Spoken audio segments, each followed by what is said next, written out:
खुलुमबाय लोगोफोर, दिनै आं मोनसे खन्थाइ आवरायनो आखायाव लादों। बोथोरजों गोरोबनाय बोथोरनिनो आरो ओमफ्राय आसा खालामो नोंथांमोनहा खन्थाइखौ जोबजासे खोनासंलांजोबगोन। खन्थाइनि मुं फागुन।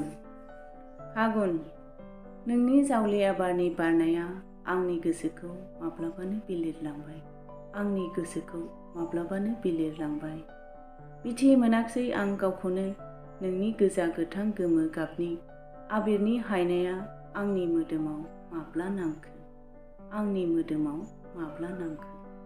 मा एसे समायना नों फागुन, नों फैनाय लोगो लोगो समायना मान्दार आरो सिमलियाबो बारदों हनै गोजा गोजा बिबारनि फाइलि, बारदों हनै गोजा गोजा बिबारनि फाइलि। दाउ खख्लिङाबो बिफांनि दालायाव बानानै बुहुमाव होफैदों हनै फागुननि रादाब।